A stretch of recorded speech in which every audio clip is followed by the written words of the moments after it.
சங்கீதம் 37 எப்படின்னா, கர்த்தருக்கு காத்திருக்கிறவர்கள் யார், பொல்லாதவருடைய நிலைமை என்ன, ரெண்டு பேருடைய நிலைமை என்ன என்பது தான் இந்த சங்கீதம். இதை புரிஞ்சுக்கிட்டாலே இந்த சங்கீதம் முழுவதும் உங்களால் என்ன பண்ண முடியும், எளிதாக புரிந்து கொள்ள முடியும். பொல்லாதவர்களை குறித்து எரிச்சல் அடையாதே, நியாயக்கேடுகள் செய்கிற மேல் பொறாமை கொள்ளாதே. நம்ம என்ன பண்ணுவோம், இந்த நாட்களிலே பொல்லாதவர்களை குறித்து நாம் எரிச்சல் அடைகிறோம். பொல்லாதவனாக இருக்கிறதுனால எரிச்சல் அடைகிறோம். நியாயக்கேடு, நியாயமே இல்லாத செய்கிற மேலே நாம் என்ன பண்ணோம், கோபம் அடைகிறோம். ஆனால் வேத வசனம் சொல்லுகிறது, சங்கீதக்காரன் தாவீது சொல்கிறாரு, பொல்லாதவர் மேல் நீ எரிச்சல் அடையாதே. எந்த எரிச்சலும் உங்களுக்கு தேவையில்லை. போய் பாருமாங்க. பொல்லாதவர் மேல் என்ன பண்ணக்கூடாது, நமக்கு எரிச்சல் வரக்கூடாது. நியாயக்கேடு செய்கிற பொறாமை என்ன பண்ணக்கூடாது, கொள்ளக்கூடாது. அப்போ பொல்லாங்கு செய்யக்கூடாது, பொறாமை வரக்கூடாது. யார் மேல் நமக்கு எரிச்சல் வரக்கூடாது, யார் மேல் எரிச்சல் வரக்கூடாது, பொல்லாதவர் மேலே. அப்போ நிறைய பேர் நம்மளுடைய வாழ்க்கையில் பொல்லாதவர் வரும்போது அவங்க மேலே என்ன வருது, நம்மளுக்கு தானால் எரிச்சல் வருது. ஆனால் வரக்கூடாதுன்றார். ஏன் எரிச்சல் வரக்கூடாது, எரிச்சல் பிசாசுடையது. அதனால் நம்ம யார் மேலேயும் என்ன பண்ணக்கூடாது, எரிச்சலே இருக்கக்கூடாது. அப்படி நம்மளுடைய வாழ்க்கையில் மாம்சத்தில் இருக்கும்போது சில நேரத்தில் அப்படிலாம் வரலாம், என்ன வரலாம். ஆனால் கடவுளுடைய பிள்ளைகளை அதை என்ன பண்ணலாம், ஈஸியாக எளிதாக அதை ஜெயிக்க முடியும். பொல்லாதவங்களை எரிச்சல் அடைய தேவையில்லை. அவங்க செய்கிற காரியங்கள் நமக்கு எரிச்சலாக இருக்கோ தான் தோணும், மனசெல்லாம் வரும். ஆனால் ஆண்டவருடைய அன்பில் நம்ம நடக்கும்போது அந்த அப்போ எரிச்சல் நம்ம என்ன பண்ண முடியாது, நம்மளை ஜெயிக்காது. அவங்க மேலே நம்ம என்ன பண்ணக்கூடாது, பொறாமை கொள்ளக்கூடாது. யார் மேலேயும் நம்ம என்ன பண்ணக்கூடாது, பொறாமை கொள்ளக்கூடாது. அவர்கள் புல்லை போல சீக்கிரமாய், யார், பொல்லாதவர்கள் புல்லை போல சீக்கிரமாக இருப்புண்டு. ஒரு புல்லுடைய வாழ்க்கை எப்படி இருக்குதோ அப்படியே தான் பொல்லாதவருடைய வாழ்க்கை இருக்குது. அதனால் நீ பொல்லாதவனை பார்த்து எரிச்சலாடாத, மேலே போராமல் கொள்ளாத. ஏன்னா பொல்லாங்கு செய்கிறவன் எல்லாமே பிசாசினால் உண்டாயிருக்கிறான். பொல்லாங்கு செய்யாத. நீ கடவுளுடைய பிள்ளை. உனக்கும் கடவுளுடைய பிள்ளைக்கும் பிசாசுடைய பிள்ளைக்கும் உனக்கு வித்தியாசம் இருக்குது பாருங்கள். அப்போது அவன் மேலே நம்ம எரிச்சல் அடையிறதோ, அவன் மேலே கோவப்படுறதோ பொறாமப்படுறதோ வேஸ்ட்டு. அவன் எப்படி இருக்கிறான், அவன் வாழ்க்கை புல்லை போல் இருக்குது. புல் கொஞ்சம் நேரம் இருக்கும், கொஞ்ச நேரத்தில் என்ன பண்ணுவான், கொஞ்ச நேரம் தான். அதுபோல் துன்மார்க்குடைய வாழ்க்கை கொஞ்ச நேரம் தான். அதனால் அவன் பூமியில் கொஞ்ச நாள் வாழ போகிறான். கடவுளை அறியாதவன் துன்மார்க்கமான செயலை செய்ய கொஞ்ச நாள் வாழ போகிறான். அதனால் அவன் மேலே நீ எரிச்சல் படுத்தினா உனக்கு என்ன இருக்குது, கடவுள் அப்படி எரிச்சல் பட்டனா உலகத்தில் இருக்க எல்லார் மேலேயும் எரிச்சலாக இருக்கணும், எல்லார் மேலேயும் எரிச்சலாக இருக்கணும். அவர் எரிச்சல் கொள்ளுகிற தேவன் அல்ல. அதே போல் தான் நம்மையும் ஆண்டவர் பூர்ண சர்க்குணராக பார்க்குறாரு. என்னுடைய பிள்ளைகளும் மற்றவங்க மேலே என்ன பண்ணக்கூடாது, எரிச்சலாக இருக்கக்கூடாது. எந்த காரியத்தையும் எரிச்சல் இருக்கக்கூடாது. நமக்குள்ளே அந்த எரிச்சல் வருதுன்னா பிசாசு நமக்குள்ளே வேலை செய்யுதுன்னு அர்த்தம். நம்ம பிசாசுக்கு இடம் கொடுக்கக்கூடாது, யாருக்கும் நடக்கூடாது. அப்போது கடவுளுடைய அன்பு நம்முடைய பூர்ண இருதயத்தை காட்டுகிறது. அவர் புல்லை போல சீக்கிரமாக அறுப்புண்டு பசும்புல்லை போல வாடி போயிடுறாங்க. சீக்கிரமாக அவர்களுடைய வாழ்க்கை என்ன பண்ணுது, வாடி போகுது. துன்மார்க்கனை பூமியில் பார்த்து அவன் இல்லாத போயிட்டான். இல்லை, அவன் இல்லையே. எத்தனையோ பேர் இந்த பூமியில் துன்மார்க்கமான செயலை சேர்ந்தவங்க வாழ்க்கையில் அற்பமான வாழ்க்கையாக மாறிவிட்டதே. கர்த்தருக்கு காத்திருக்கிற ஒரு மனிதனுடைய வாழ்க்கைக்கும் அவன் உயர எழும்புவான். துன்மார்க்கன் அறுப்புண்டு போகிறான். கர்த்தரை நம்பி நன்மை செய். வாழ்க்கையில் யாரை நம்பி நீ நன்மை செய்யணும்னா, மற்றவங்க பார்க்கணும் என்பதற்காக நான் நன்மை செய்ய வேண்டிய அவசியம் நமக்கு கிடையாது. யாரை நம்பி நன்மை செய்யணுமா, கர்த்தரை நம்பி நன்மை செய். அப்போ கர்த்தரை நம்பி நன்மை செய்யணும்னா என்ன அர்த்தம் அப்படின்னா, என் கர்த்தர் என்னை நன்மை செய்யும்படியாக என்னை சிருஷ்டித்திருக்கிறார். அவர் நன்மை செய்கிறவராக சுற்றித்திருந்தால் என்னையும் நன்மை செய்ய சொல்கிறார். அப்போ நன்மை நான் செய்யும்போது யாரை நம்பி செய்யணுமா, யாரோ என்னை பாராட்டுவாங்க, அது இவங்க செய்வாங்கண்ணா. நான் நன்மை செய்தால் கர்த்தர் என்னை பாராட்டுவார், கர்த்தர் மகிமைப்படுவார். அல்லேலூயா. பிலிப்பியரில் சொல்றாரு, நன்மை செய்யும்படியாக உன்னை நான் என்ன பண்ணிக்கிறேன், சிருஷ்டித்திருக்கிறேன். அப்போ நன்மை நமக்கு உள்ளே இருக்கணும் பாருங்க. தேவனுடைய பிள்ளைகளே நன்மை செய்யணும். பொல்லாங்கு செய்கிற இருதயம் நம்ம விட்டு எப்போதுமே என்னக்கூடாது, இருக்கவே கூடாது. நன்மை செய்யணும், கர்த்தரை நம்பி நன்மை செய்யணும். தேசத்தின் குடியிருந்து சத்தியத்தை மேய்ந்து கொள். அப்போது நீ தேசத்தில் குடியிருப்ப. கர்த்தரை நம்பி நீ நன்மை செய்தால் இந்த தேசத்தில் குடியிருப்ப. உன் சத்தியம் உன்னுடைய பேரும் இந்த பூமியில் நிலைத்திருக்கும். அல்லேலூயா. கர்த்தரிடத்தில் மனமகிழ்ச்சியாக இரு. உன் இருதயத்தின் வேண்டுதலை அவர் அருள செய்வார். நிறைய பேருக்கு கர்த்தரிடத்தில் மனமகிழ்ச்சி இல்லை. மனமகிழ்ச்சியாக இருங்க. என்னுடைய தேவன் எனக்குள்ளே இருக்கிறார், எனக்கு அருளின கிருபை, எனக்கு தேவன் செய்த காரியங்கள் எல்லாம் நிச்சயம் நிறைவேறும். கர்த்தருக்குள் மகிழ்ச்சியாக இருப்பேன். எந்த சூழ்நிலையும் நான் மகிழ்ச்சியாக இருப்பேன். ஆடுகள் இல்லாமல் போனாலும், மந்தையில் மாடுகள் இல்லாமல் போனாலும், தொழுவத்தில் ஆடுகள் இல்லாமல் போனாலும், மகிழ்ச்சியாக திராட்சை தோட்டத்தில் திராட்சை இல்லாமல் போனாலும் நான் மகிழ்ச்சியாக இருப்பேன். அல்லேலூயா. ஏன் மகிழ்ச்சியாக இருக்கணும்? என் தேவன் என்னோட கூட இருக்கிறார், கர்த்தர் என்னோட கூட இருக்கிறார், நான் மகிழ்ச்சியாக இருப்பேன். ஏன்னா கர்த்தர் என் கூட இருந்தால் நான் ஆசீர்வாதமாக இருக்க முடியும். அல்லேலூயா. கர்த்தரிடத்தில் மனமகிழ்ச்சியாக இரு, அவர் உன் இருதயத்தின் வேண்டுதலெல்லாம் அருளை செய்வார். நீ சந்தோஷமாக இருங்க, மகிழ்ச்சியாக இருங்க. ஏன்னா உன்னை ரட்சித்தவர், உன்னை உண்டாக்கினவர், உன்னை படைத்தவர் மகா பரிசுத்தமுள்ள தேவன். அவர் உன் இருதயத்தில் இருக்கிற எண்ணங்கள் எல்லாம் அவர் அறிந்திருக்கிறார். உன் விருப்பத்தை கூட நீ வாயை திறந்து நீ சொல்லணும் கூட கிடையாதுங்க. அவரே என்ன பண்ணுவார்? உன் விருப்பத்தை, நீ நீதிமான் விரும்புகிறதை அவர் செய்வார். அல்லேலூயா. நீ நீதிமான், இயேசு கிறிஸ்துவை ஏற்றுக்கொண்டதுனால நீ நீதிமான். உன் விருப்பத்தை கூட அவர் செய்வார். நீ ஏதாவது விரும்பினா கூட அந்த விருப்பத்தை கூட உன் நிறைவேற்றுவா. என் வாழ்க்கையில் நிறைய விரும்பின காரியத்தை கர்த்தர் உனக்கு தருவார். அல்லேலூயா. சாலோமோனை பார்த்து கர்த்தர் சொன்னாரே, நீ விரும்பினதை நான் உனக்கு தருவேன் என்று சொன்னாரே. நீ விரும்பு, கர்த்தருடைய பிள்ளையே, நீ நல்ல காரியங்களை விரும்பு, கர்த்தரிடத்து மனமகிழ்ச்சியாக இரு. ஆனால் உன் இருதயத்தின் வேண்டுதலை அவர் அருளை செய்வார். வேற யாருக்குமே தெரியாதுங்க உன் வேண்டுதல். உன் மனமகிழ்ச்சியை ஆண்டவர் நிறைவேற்றுவா. நீ இருதயத்தை நினைச்சிட்டேன், ஆண்டவர் எனக்கு செய்துட்டார். ஆமாம். அல்லேலூயா. நிறைய காரியங்களை செய்வார். நீங்களாம் வாழ்க்கையில் எதிர்பாருங்க, மனமகிழ்ச்சியாக இருங்க, சந்தோஷமாக இருங்க. கர்த்தரிடத்தை அன்பு கூர்ந்ததுனால எனக்கு என்ன பிரயோஜனம், ஆண்டவரை தேடுறதுனால என்ன பிரயோஜனம் அப்படின்னு நீங்கள் எண்ணாதீங்க. கர்த்தர் உன் மேலே எரிச்சலாக இருப்பார். எவ்வளோ நன்மை செய்த தேவன் உன்னை உண்டாக்கி இருக்கிறாரு, படைத்திருக்கிறார். அவர் மேலே நீ கோபப்பட வேண்டிய அவசியம் இல்லை. அவர் உன் இருதயத்தில் இருக்க எண்ணங்களெல்லாம் அறிந்திருக்கிறார். உன் வழிகளை கர்த்தருக்கு ஒப்புவித்து, உன் வழிகளை நீ என்ன செய்ய போறியோ அந்த வழிகளை ஆண்டவருக்கு ஒப்புவிக்கணும். ஒப்புவித்து இருக்கீங்களா? ஒப்புவிக்கிறது என்ன அர்த்தம்? ஆண்டவர்கிட்ட உன் வழிகளை ஒப்புவிக்கிறதுனா நீ என்ன செய்ய போறியோ அதை முதலாவது யாருக்கு தெரிவி? ஆண்டவருக்கு தெரியும். ஆண்டவரே, நான் இதை செய்யலான்ற எண்ணத்தில் இருக்கிறேன். தாவீதுடைய இருதயம் என்ன தெரியுமா? நான் யுத்தத்துக்கு போகலாமா போகக்கூடாது ஆண்டவரே? நான் போனால் ஜெயிப்பேனா ஜெயிக்க மாட்டேனா? ஆண்டவர்கிட்ட ஒப்புவிக்கிறான். நான் செய்ய வேண்டிய காரியத்தை தாவீது கர்த்தரிடத்தில் ஒப்புவிக்கிறான். உன் வழிகள் எல்லாம் கர்த்தருக்கு ஒப்புவி. ஆமென். அல்லேலூயா. உன் வழியை கர்த்தருக்கு ஒப்புவித்து அவர் மேல் நம்பிக்கையா இரு. யார் மேல நம்பிக்கையாரு? ஆண்டவர் மேல நம்பிக்கையாரு. அவரே காரியத்தை வாய்க்க பண்ணுவார். நீ தேவன் மேல நம்பிக்கையா இருக்கும்போது அவர் தான் காரியத்தை என்ன பண்ணுவாரு? வாய்க்க பண்ணுவா. எந்த காரியமாக இருந்தாலும், உன் வாழ்க்கையில் நடைபெறாத எந்த காரியமாக இருந்தாலும் தேவன் மேல் நம்பிக்கையாக இருக்கும்போது அந்த காரியத்தை உன் தேவன் பெரியவராக இருந்து உனக்கு முடியாததை முடிய பண்ணுவா. வனாந்தரத்தில் வழியையும் அமாந்தரத்தில் ஆறுகளை உண்டாக்குற தேவன். எத்தனை தடைகள் வந்தாலும் ஆண்டவருடைய மனமகிழ்ச்சியாக இரு. அவரிடத்தில் உன் நம்பிக்கையாக இரு. அவரிடத்தில் நம்பிக்கையாக இரு. நம்பிக்கை இல்லைன்னா, நம்பிக்கைன்னா என்ன அர்த்தம்? விசுவாசம். அந்த நம்பிக்கை மாத்திரம் நம்மகிட்ட போயிடுச்சுன்னா நமக்கு எதுவுமே நடக்காது. ஆண்டவர்கிட்ட நம்பி வரும்போது தான் ஆண்டவர் அற்புதங்கள் செய்வார். அவர் மேல் நம்பிக்கையாரு. அவரே காரியத்தை என்ன பண்ணுவார்? வாய்க்க பண்ணுவார். உன் காரியம் வாய்க்கணும்னா அவர் கர்த்தர் காரிய சித்தி உள்ளவராக இருக்கிறார். உன் காரியத்தை ஜெயமாய் முடிக்க பண்ணுவார். எந்த காரியம் வாய்க்கணும்னா உன் தேவனாய் கர்த்தரை நோக்கி நிற்பார். அல்லேலூயா. உன் நீதி வெளிச்சத்தை போலவும் உன் நியாயத்தை பட்டம் போகல போலவும் விளங்க பண்ணுவார். அவர் தான் விளங்க பண்ணுவார். உன் வாழ்க்கையில நீதி விளங்கும். உன் வாழ்க்கை வெளிச்சத்தை போல ஆகும். இருள் இருக்காது உன் வாழ்க்கையில. ஆமே.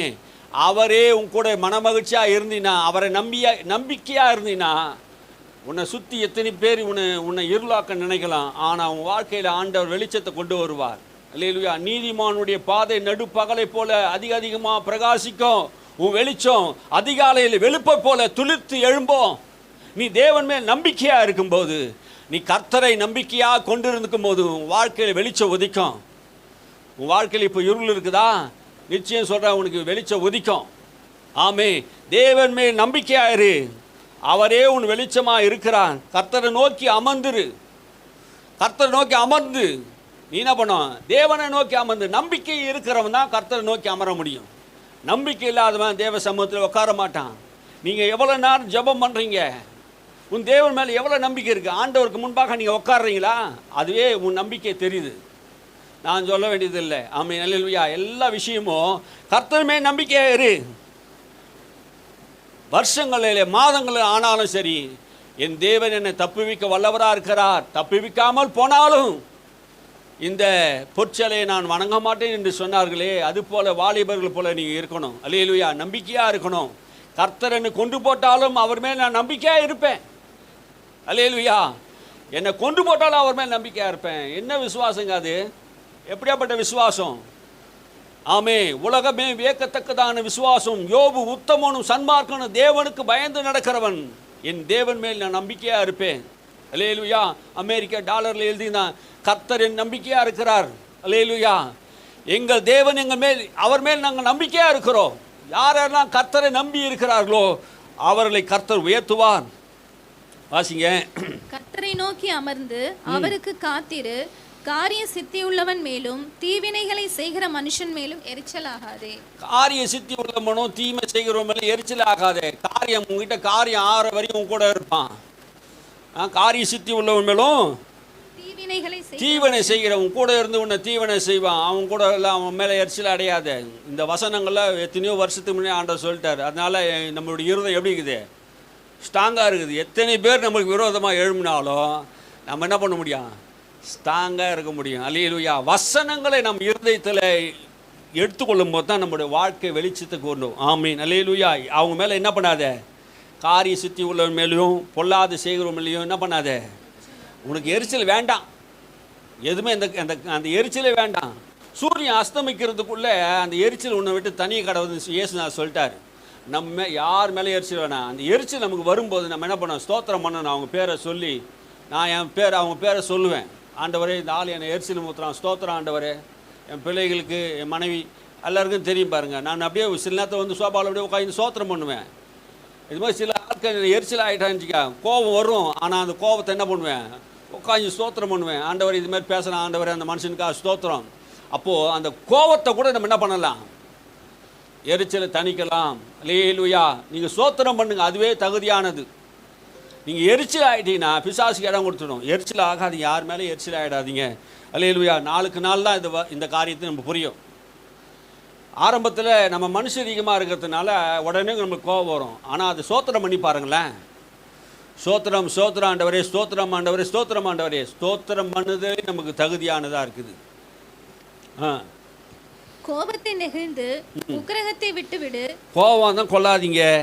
சும்மா கடும் கோபம். உக்கிரம்னு என்னது? கடும் கோபம். கோபம் இருக்குது, கடும் கோபமும் இருக்குது பாருங்க. ரெண்டு கோபத்தையும் வேணாம். பொல்லாப்பு செய்ய ஏதுவான எரிச்சல் உனக்கு வேண்டாம். பொல்லாப்பு செய்யாத. இந்த கோபமும் கடும் கோபமும் வந்துச்சுன்னா மற்றவங்க மேலே பொல்லாப்பு செய்யணும் வரும். அவனை அடிக்கணும், அவனை இதை பண்ணணும், அதை பண்ணணும் வரும். செய்யாதீங்க, எதையும் செய்ய வேண்டாம். பொல்லாதவர்கள் அறுப்புண்டு போவார்கள். அவங்க மேலே நீங்கள் எந்த தண்டனையும் கொடுக்காதீங்க. பொல்லாதவங்க அவனே என்ன பண்ணுவான்? குழியில் விழுந்துடுவான். அவனே தண்டிக்கப்படுவான்.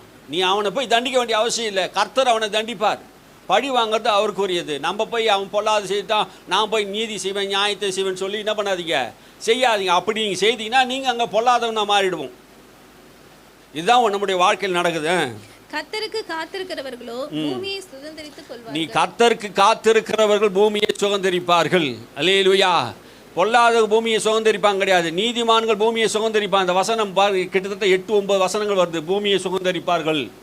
யாரு? நீதிமான்கள் பூமியை சுதந்தரிப்பார். சாந்தமுள்ளவர்கள் பூமியை சுதந்தரிப்பார். கர்த்தருக்கு பூமியை சுதந்தரிப்பார்கள். அப்போ நீ தேவனுடைய பிள்ளைகள் இந்த பூமியை சுதந்தரிப்பது என்றான்னா ஆளுகை செய்வது. அல்லேலூயா. நீண்ட நாள் உன்னுடைய ஆட்சி இருக்கும். ஆமே, நீ நீண்ட நாள் இந்த பூமியில வாழ்வ. நீண்ட நாள், நீடித்த நாட்களை அவனை நான் திருப்தியாக்குவேன்னு சொன்னாரு. நம்முடைய வாழ்க்கையில் தேவன் என்ன பண்ணுவார்? நீடித்த நாட்களை நமக்கு திருப்தியாக்குவார். அல்லேலூயா. தேவன் நம்ம நீடித்த நாட்களாக திருப்தியாக்குறார். அப்புறம் இன்னும் கொஞ்சம் நேரம் தான். அப்போது துன்மார்க்கன் ஈரான். அவன் ஸ்தானத்தை உற்று விசாரித்தே, ஆனால் அவன் இல்லை. இன்னும் கொஞ்ச நேரம் தான். அப்போது துன்மார்க்கன் இல்லை, அவன் இருக்கவே மாட்டான். இன்னும் கொஞ்ச நேரம். துன்மார்க்கனுக்கு கொஞ்ச காலம்தான். அவனுடைய ஆயுசு, துன்மார்க்கமாய் வாழ்கிறவனுடைய ஆயுசு, பாவத்தில் வாழ்கிறவனுடைய ஆயுசு கொஞ்ச காலம்தான். அவனுக்கு அப்புறம் என்ன பண்ண மாட்டான்? அவன் பூமியில் இறான். அவன் ஸ்தானத்திலே உற்று பார்த்து விசாரித்தாலும் அவன் இல்லாமல் போயிட்டான். எத்தனையோ பேர் துன்மார்க்கமான வாழ்ந்தவர்கள் அவனை விசாரித்து பார்த்தா அந்த பூமியில் அவன் இல்லாமல் போய்விட்டதை நான் பார்க்கிறோம். இன்னும் கொஞ்ச காலம்தான். சாந்தம் உள்ளவர்கள் பூமியை சுதந்தரித்து, அப்போ பூமியிலே சாந்தம் உள்ளவர்கள் பூமியை சுதந்தரிப்பார்கள். நம்முடைய வாழ்க்கையில் எரிச்சல் கோபமோ அடைந்தா நீண்ட நாட்கள் வாழ முடியும். எரிச்சல் கோபம் என்ன ஆகுதுன்னா நம்முடைய ஆயுசு நாட்களை குறைக்குது, நம்மளை ப்ரெஷர் ஆக்குது, டென்ஷன் ஆக்குது, சகல வியாதி, ரத்த கொதிப்பு கூட வருது பாருங்க எரிச்சல் பகை வரும்போது. ஏன் ஆண்டவர் இதெல்லாம் செய்யக்கூடாதுன்னு சொன்னார்? அந்த மாதிரி நம்ம செய்துட்டா நம்முடைய வாழ்க்கையில் அந்த கோபமும் எரிச்சல் நமக்கு வரும்போது வியாதி தானாகவே வந்துடுமா. அதனால தான் ஆண்டவர் சொல்கிறார். ஒரு எழுத்தாளர் அப்படி எழுதுகிறார் பாருங்க, நம்ம எரிச்சல் பண்ணக்கூடாது. அப்போ என்ன பண்ணோம்? பூமியை சுதந்திரிக்கணும். அப்போ மிகுந்த சமாதானத்தினாலே மனமகிழ்ச்சியா இருப்பார்கள். அப்போ மிகுந்த சமாதானத்தினால மனமகிழ்ச்சி எங்க கிடைக்குதோ? கர்த்தருக்கு காத்திருக்கிறவர்களுக்கு. அல்லேலூயா. மிகுந்த மனமகிழ்ச்சி. துன்மார்க்க நீதிமானுக்கு விரோதமாக தீங்கு நினைத்து அவன் பேரிலே பற்கடித்தால். இப்போ துன்மார்க்க என்ன பண்ணா? நீதிமானுக்கு விரோதமாக பல்ல கடிக்கிறான். கோபம் வருது நீதிமானுக்கு விரோதமாக, தானியேலுக்கு விரோதமாக, நீதிமானுக்கு விரோதமாக அவங்க கோபம் வருது, பல்ல கடிக்கிறானுங்க. இவனை எப்படியாவது அழிக்கணும், இவனை எப்படியாவது ஒடுக்கணும். எரேமியாவுக்கு விரோதமாக எழுப்பினார்கள். இவனை எப்படியாவது அழிக்கணும், இவனை எப்படியாவது குழியில போடணும், இவனை சாகடிக்கணும்னு நினைச்சாங்க. துன்மார்க்கன் நீதிமானுக்கு விரோதமாக பல்ல கடிக்கிறான், அவனை அழிக்க வேண்டும் என்று நினைக்கிறான். ஆனால் கடவுளுடைய பிள்ளைகளுடைய வாழ்க்கையிலே மிகுந்த சமாதானத்தை ஆண்டவர் தருகிறார். அல்லேலூயா. ஆண்டவர் அவனை பார்த்து நகைக்கிறார். யாரை பார்த்து? பொல்லாதவனை பார்த்து நம்முடைய ஆண்டவர் நகைக்கிறார். அவனுடைய நாள் வருகிறது. நீதிமானுக்கு விரோதமா நீ கடிக்கிறியா, நீ இந்த பூமியில் இருக்க மாட்ட. அவனுடைய நாள் வருகிறது என்று கர்த்தர் அவனை பார்த்து என்ன பண்றாரு? நகைக்கிறார். கடவுளுடைய பிள்ளைகளே, நீதிமான்கள், நீங்க உங்களுக்கு விரோதமா யாராவது பல்ல கடிச்சா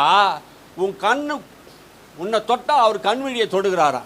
நீங்க அவருடைய சரீரம், அவருடைய அவயங்கள், அவருடைய படைப்பு. நீங்க உங்களை உங்களுக்கு விரோதமாக யாருன்னா எழுப்பினா கூட கர்த்தர் யுத்தம் பண்ணுவார். அல்லேலூயா. யுத்தம் உங்களுடையதல்ல, கர்த்தருடையது. உங்களுக்காக கர்த்தர் இஸ்ரவேல் மக்களுக்காக யுத்தம் பண்ணினார். பார்வோனோடு யுத்தம் பண்ணினார், பெலிஸ்தரோடு யுத்தம் பண்ணினார். அல்லேலூயா. உங்களுக்காக யுத்தம் பண்ணுகிற தேவன் உங்களை விசேஷித்த ஒரு அழைப்பை கொடுத்திருக்கிறார். இந்த உலகம் தோற்றத்துக்கு முன்பாகவே தேவன் உங்களை தெரிந்து கொண்டு உங்களை அழைத்திருக்கிறார். ஆமே.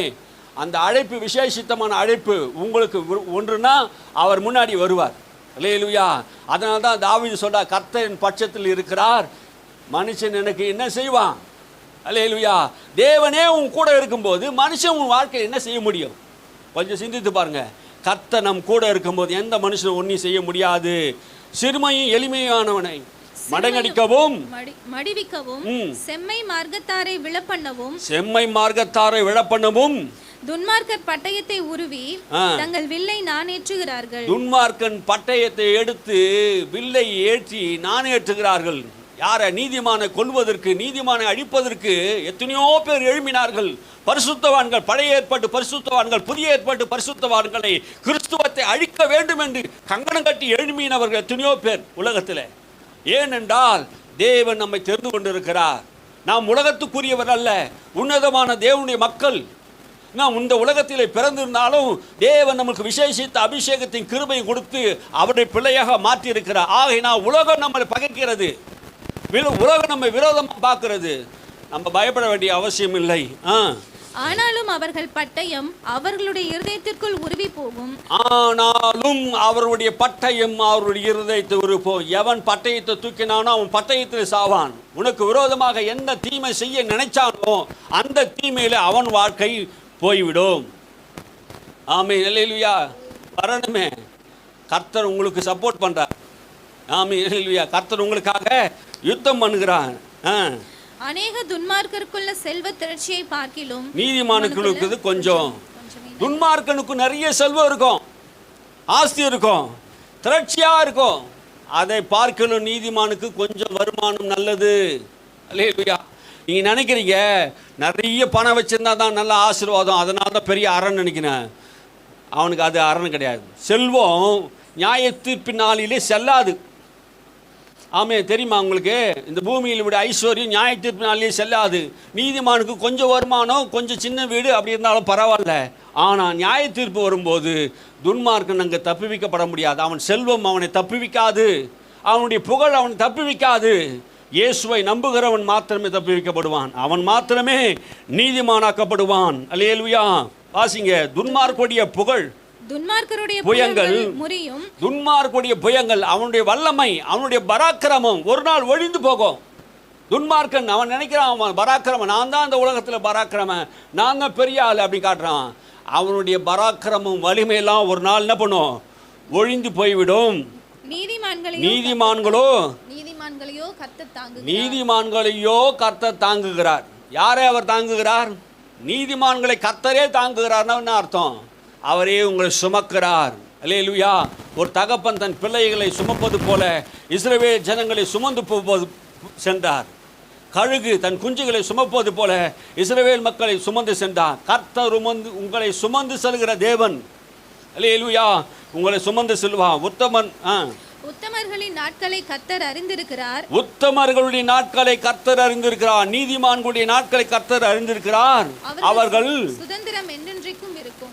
ஆமா, அவருடைய சுதந்திரம், அவருடைய சொத்து, அவருடைய ஆசீர்வாதம், அவருடைய நன்மைகள் அவர் அறிந்திருக்கிறார். தேவன் எல்லாத்தையும் என்ன பண்றாரு? அறிந்திருக்கிறார். நீதிமானுக்கு என்ன கொடுக்கணும், துன்மார்க்கனுக்கு என்ன கொடுக்கணும் என்பதை எல்லாவற்றையும் அறிந்திருக்கிறார். நம்முடைய தேவன் சகலவற்றையும் அறிந்திருக்கிறார். அவர்கள் ஆபத்து காலத்திலே வெட்கப்பட்டு போகாதிருந்து. யாரு? நீதிமான்கள் ஆபத்து காலத்தில் வெட்கப்பட்டு போகாதிருந்து பஞ்ச காலத்திலே திருப்தி அடைவார்கள். பஞ்ச காலத்திலே திருப்தி அடைவார்கள். ஆபத்துக்கு அவங்க வெட்கப்பட்டு போக மாட்டாங்க. உனக்கு ஒரு ஆபத்து வருதுன்னா அந்த இடத்துல உனக்கு வெட்கப்பட மாட்டேன். பஞ்ச காலத்தில் உன்னை திருப்தியாக்குவார். ஆபிரகாமின் தேவன் பஞ்ச காலத்தில் ஆபிரகாமின் சந்ததி ஆசீர்வதித்தார். பஞ்ச காலத்தில் ஈசாக்கின் சந்ததி ஆசீர்வதித்தார். பஞ்ச காலத்திலே தேவனுடைய சந்ததிகளை பிழைக்க வைத்தார். எந்த காலத்தில்? ஆண்டவர் வறட்சியான காலத்திலே, உஷ்ணமான காலத்திலே அவர்களுக்கு தானியம் விளைஞ்சது. ஆமே. ஒன்றும் இல்லாத நேரத்திலே கர்த்தர் அவர்களை ஆசீர்வதித்தார். ஆமே. நம்மையும் கூட பஞ்ச காலத்திலே நம்மை செழிப்புள்ளவர்களாக மாற்றுவார், திருப்தியாக்குவார். துன்மார்க்கரோ அழிந்து போவார்கள். இந்த பூமியிலே துன்மார்க்கமாய் வாழ்ந்து கொண்டிருக்கிறவர்கள் எல்லாரும் அழிவார்கள். கர்த்தருடைய சத்துருக்கள் ஆட்டுக்குட்டிகளின் நினைத்தை போல் புகைந்து போவார்கள். ஆட்டுக்குட்டியின் நினைத்த போல புகைந்து போவார்கள். அவர்கள் புகையாய் புகைந்து போவார்கள். அவர்கள் எல்லாம் என்ன பண்ணுவாங்க? தகன பலி, ஆட்டுக்குட்டியை அந்த தகன பலி செலுத்துவது போல சாம்பலாய் போய் விடுவார்கள். ஒன்றுமில்லாமல் போய்விடார்கள். இது கடினமான வார்த்தையாக இருந்தாலும் ஆனால் கர்த்தருக்கு விரோதமாக எழும்பும் போது இதுதான் பூமியில் நடக்கிறது. துன்மார்க்கன் கடன் வாங்கி செலுத்தாமற் போகிறான், நீதிமானோ இறங்கி கொடுக்கிறான். துன்மார்க்கன் என்ன பண்ணுறான்? கடன் வாங்கிட்டு திரும்ப செலுத்த மாட்டான். நீதிமான்கள் அப்படி இல்லை, திரும்ப செலுத்துவார்கள். அல்லேலூயா. இந்த வசனம் நம்மளுக்கு புரியுது பாருங்க. நாம் யார்கிட்டயா கடன் பட்டு இருந்தால் நம்ம என்ன பண்ணிடணும்? அந்த கடனை திரும்ப கொடுத்துடணும். ஆனால் நீதிமான்கள் கொடுப்பாங்க. துன்மார்க்கன் என்ன பண்ண மாட்டான்? திரும்ப கொடுக்க மாட்டான். லோன் வாங்கிட்டு இருந்தீங்கன்னா நான் அடுத்த வாரம் தரேன், கையில் காசு இருந்தால் அடுத்த வாரம் தரேன், அடுத்த மாதம் தரேன், அடுத்த வருஷம் தரேன்னு சொன்னாலும் அதுவும் என்ன? துன்மார்க்க செயல் தான். வாங்கிட்டு என்ன பண்ணணும்? கடவுளுடைய பிள்ளைங்க வாங்கிட்டு இருந்தாலும் ஒரு வேளை கடன் பட்டு இருந்தால் அந்த கடனை என்ன பண்ணணும்? அடைச்சிருக்கணும். ஒரு ஊழியக்காரர் சொன்னால், நீங்கள் பூமியில் கடன் பட்டு இருந்தீங்கன்னா ஆண்டவர் வரும்போது ஆண்டவர் எடுத்துக்கொள்ள போக மாட்டார். ஏன் எடுத்துக்கொள்ள மாட்டார்னா, பூமியில் இருக்கிறவன் எனக்கு கடன் கொடுக்காமல் செத்து போயிட்டான், ஆண்டவர் கூட்டு போயிட்டாரு அப்படின்வான், புலம்புவான். அதனால் அவன் கடன் கொடுத்தா, கடன் வாங்கிட்டு இருந்தால் அவன் என்ன பண்ணணும்? கடன் திரும்ப செலுத்தணும். அப்போ கடன்காரனை பரலோகத்தை தேவன் ஏற்றுக்கினார் அப்படின்ட்டு பூமியில் ஒரு மனுஷன் புலம்பக்கூடாதுன்னு சொன்னார். அது எதுக்கு சொன்னாருன்னு தெரியல. ஸ்தோத்திரம் அவருக்காக. ஆமென். அல்லேலூயா. வாசிப்போம். அவரால் ஆசீர்வதிக்கப்பட்டவர்கள் பூமியை சுதந்தரித்துக் கொள்வார்கள். இயேசுவால் ஆசீர்வதிக்கப்பட்டவர்கள் பூமியை என்ன பண்ணுவாங்க? சுதந்தரித்துக் கொள்வார்கள். இயேசுவால் ஆசீர்வதிக்கப்பட்டவர்கள் பூமியை சுதந்தரித்துக் கொள்வார்கள். அவரால் சபிக்கப்பட்டவர்களோ அறுப்புண்டு போவார்கள். நீங்க தேவனால் ஆசீர்வதிக்கப்பட்டா பூமியை சுதந்தரிப்பீங்க.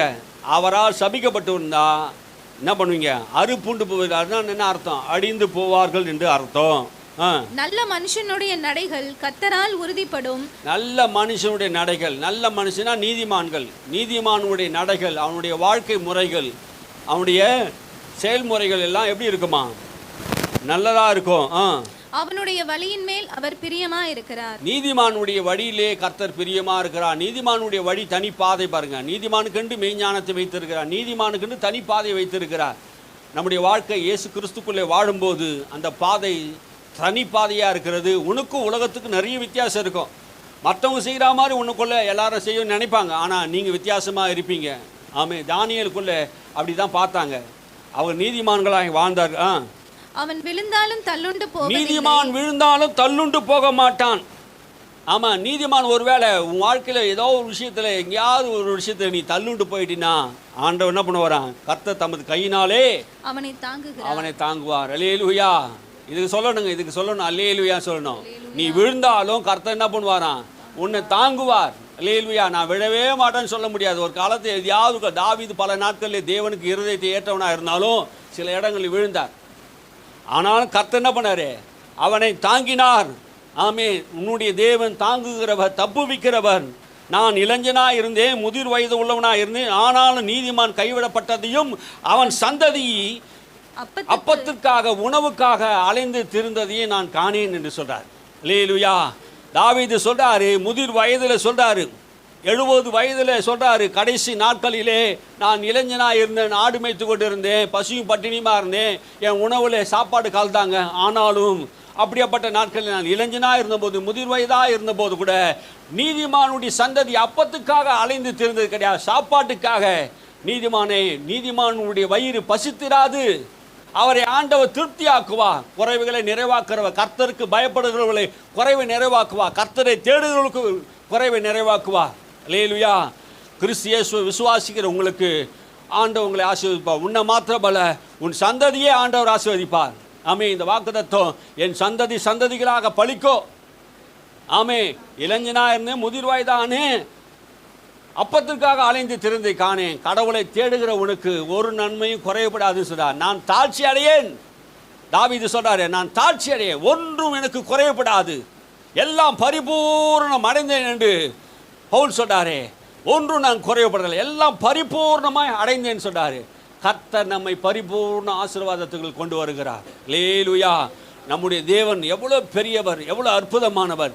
நீதிமானுக்கும் துன்மார்க்கும் உள்ள வித்தியாசத்தை இங்கே நாம் பார்க்க முடிகிறது. தாவீது வாழ்க்கையில் நடந்த சம்பவத்தை தான் தாவீது சங்கீதமாக எழுதி வைத்திருக்கிறார். அவர் கர்த்தருக்கு காத்திருந்தார், அதனாலே தீர்க்காயுசு உள்ளவனாக, பூர்ண வயது உள்ளவனாக, மிகுந்த ஐஸ்வர்யம் உள்ளவனாக அவன் மரித்தான். அல்லேலூயா. அவன் புகழ் பேர் பெற்றிருந்தது பாருங்க. தாவீதின் தகப்பன் யாரு? இயேசுவின் தகப்பனாக இருந்தார் அவர். அல்லேலூயா. அவ்வளோ பெரிய பேர் அவருக்கு இருந்தவர். தாவீதின் குமாரன் என்று அழைக்கப்பட்டார். உன் சந்ததியிலே உன் வீடு கட்டப்படும் என்று சொன்னாரே. தாவீதுடைய வாழ்க்கையில் நடந்த சம்பவங்கள் பாருங்க.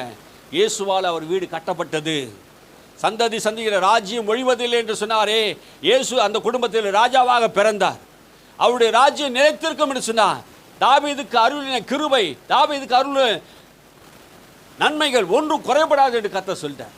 அல்லேலூயா. உன் வாழ்க்கையில் ஒரு நன்மையும் குறைபடாது. ஆமீன். கர்த்தரை தேடுகிறவங்களுக்கு சகலமும் நன்மையாக்க முடியும். கர்த்தர் உங்களை ஆசீர்வதிப்பாராக. அல்லேலூயா.